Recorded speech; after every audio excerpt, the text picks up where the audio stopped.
Now, in topic 2 of chapter 4, or module 4, we're looking at rational numbers as exponents, and in particular what we call fractional exponents.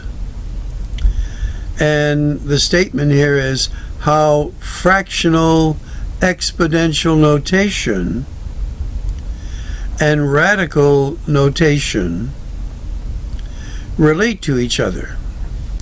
So in this example here, we see radical notation, where there's the radical sign, the index number is 2, and our radicand is 9. Now over here we see 9 as our base, and our exponent is a fraction. Well, in fact, these two are equivalent and are expressions of this one here, fractional exponential notation. Now, how do they relate?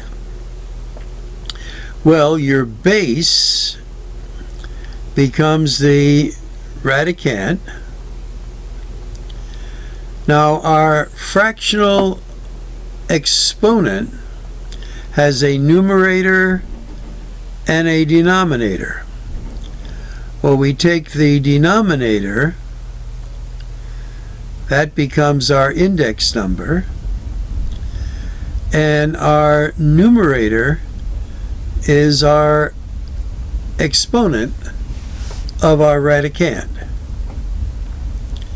So this is what we're going to be featuring in part 2 of module 4, where we're going to convert fractional exponential notation to radical notation. So let's jump right into it here. So our base is this. So we put a radical sign, and that will become our radicand.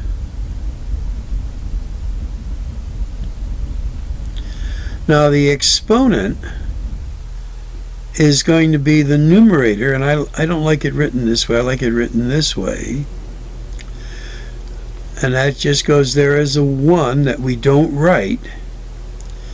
And our denominator of the fractional exponent becomes our index number. Now keep in mind, the radical sign is a grouping symbol.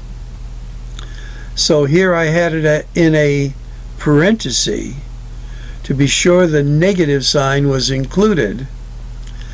Now the radical sign takes the place, in a sense, of the parenthesis, so it will look like that, and we don't write the 1. So once again, we put our radical sign, our base is our radicand,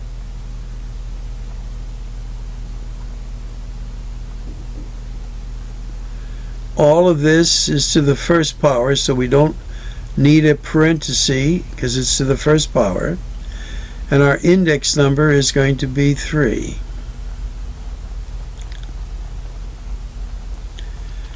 Alright, here we have our base, which is 49, a to the 8th. And again, the radical sign serves as a grouping symbol. It's to the first power, so we don't write the 1. And our index number is 2, so we don't write the 2.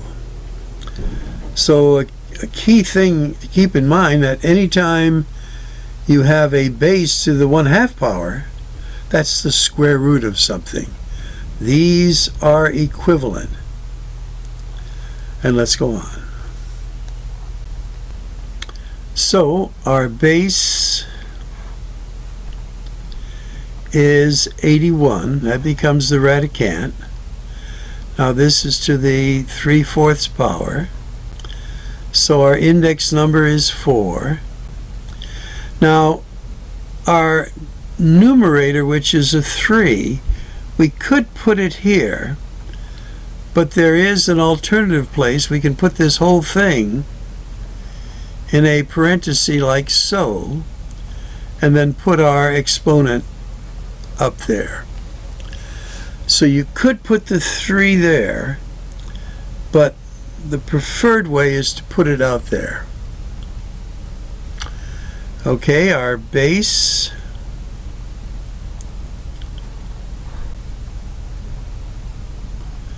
is a to the 4th, b to the 3rd.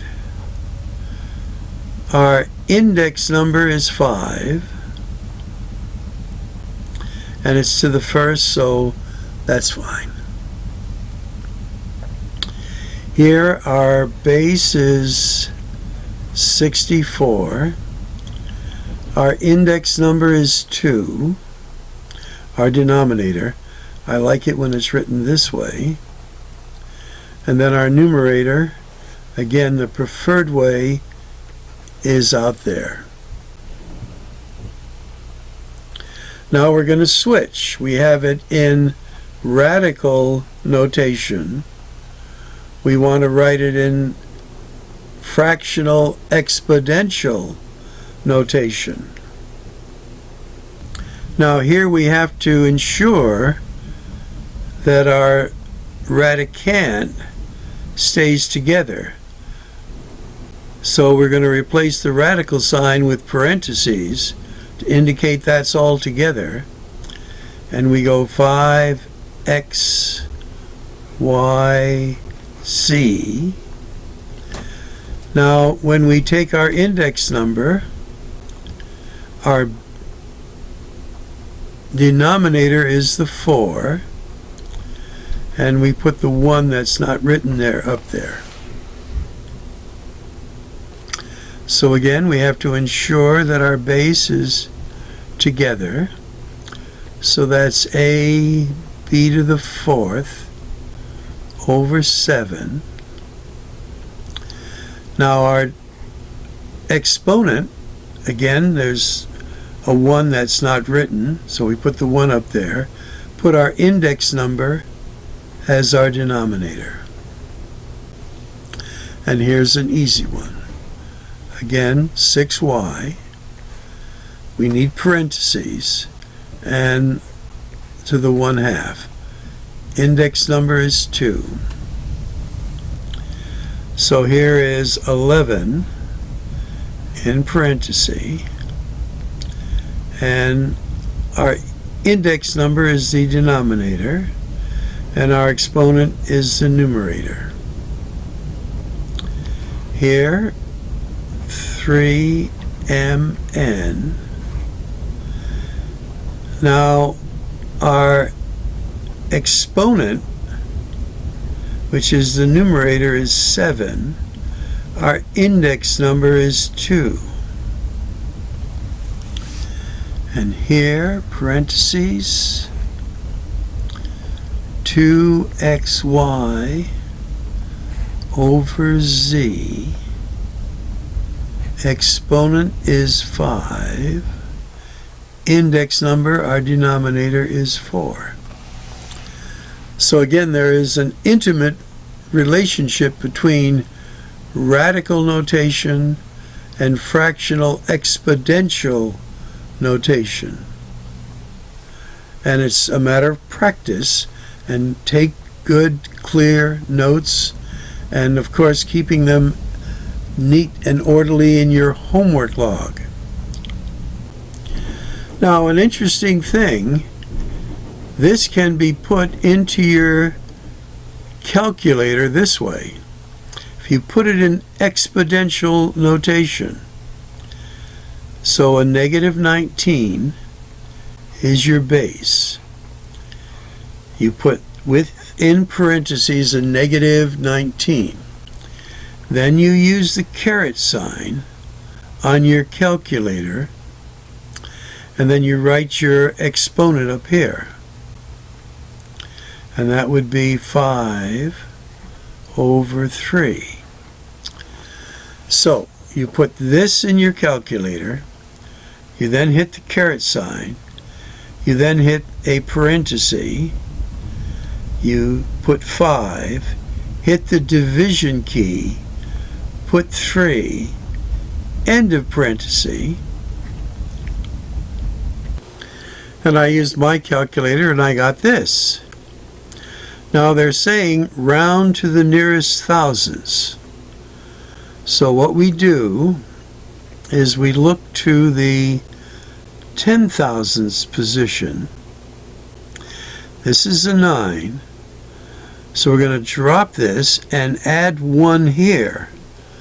So our official answer is 135.287.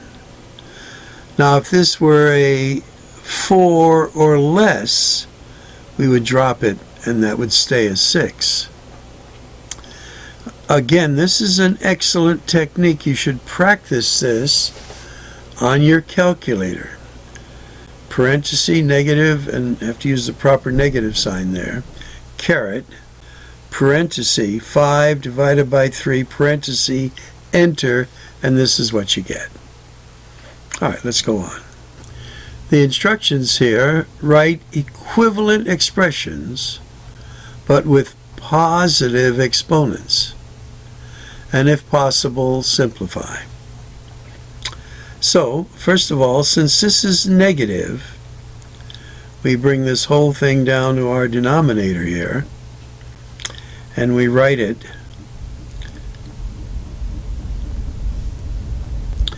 as a positive exponent. 7ab to the 3/7. Again, I don't like the way they write the fractions using that diagonal line there. I don't like that. This is the better way. Now, notice I had to put that in parentheses because without the parentheses, only the b would have been affected by the exponent. All right, let's do this one. So this is going to be 1 over 27 to the 4/3 power. But we know, since we have to simplify this, that if we put that in its radical form, this becomes 27, the 3rd root of 27, that will be raised to the 4th power. Well, the 3rd root of 27 is 3. 3 to the 4th power is 81. So this expression, simplified, is actually 1 over 81. Now, I don't know if you remember, we had said that in letter C, when you have a fraction and it's a negative exponent, just by taking the reciprocal of what's in the parenthesis,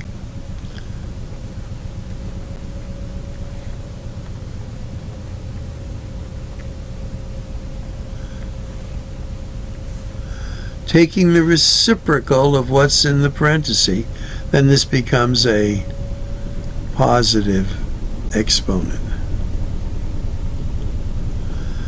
So to write this as a with a positive exponent, and you have a fraction, and you can't really simplify anything there, just flip it, and then your exponent changes its sign.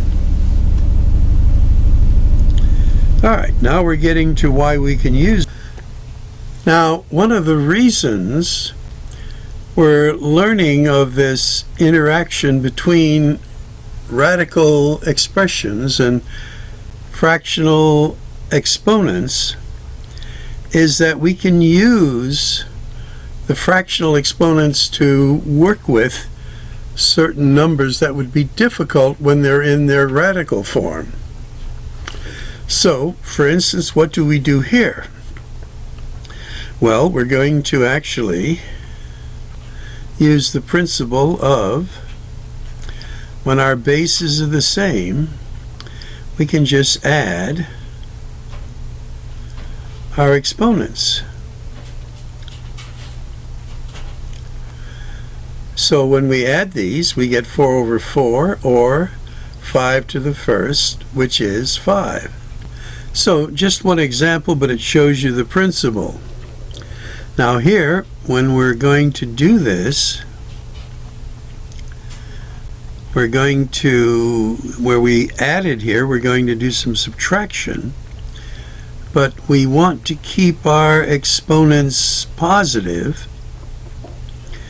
So, or we could do it -2 and then change it. So let's do it. So we're going to go x to the 1/3. We bring up the 5, 6 as a negative now, 5, 6. If we're doing it the other way, the 1 would stay on top, and we'd go x to the 5, 6 minus the 1/3. So we'll get the same answer. Now, in order to do the actual subtraction, though, we have to have common denominators. So we're going to multiply this 3 by 2 and this by 2. So this becomes 2/6. So this then becomes x over, or to the -3/6, which is x to the -1/2 power. Okay, that would be a possible answer. And then doing it the other way, this still becomes 2/6. So this is now 1 over x, and this is 3/6, that becomes 1/2. And this is the answer they're showing below. Now, since they didn't say positive exponents here, if you had given this as an answer, I would have to accept it. All right, now here, let's write this again here. X to the 1/2, y to the -2/3. And now we're using the power rule, raising a power to the power of 2/5. We're now going to multiply our fractions. So this is x to the 2/10. This is y to the -4/15. And again, if you wanted the exponents positive, this would end up being x, and we could reduce that to the 1/5 power. 2/10 is 1/5 over, now bringing this down, y to the 4/15. And this is the way they want it down below. But this way would be satisfactory, again, as they're not saying positive exponents. But generally that's the rule. Okay. Now here they want us to convert from this and simplify as best we can, and then put it back in rational notation. So this is going to be 7z in a parenthesis, and this is going to be to the 4/6, which this can simplify and it would be 7z to the 2/3, and then simplifying this again, it would be the third root of 7z to the second power. So theoretically we could have just done that, but this is the strategy they wanted you to follow. So here we have the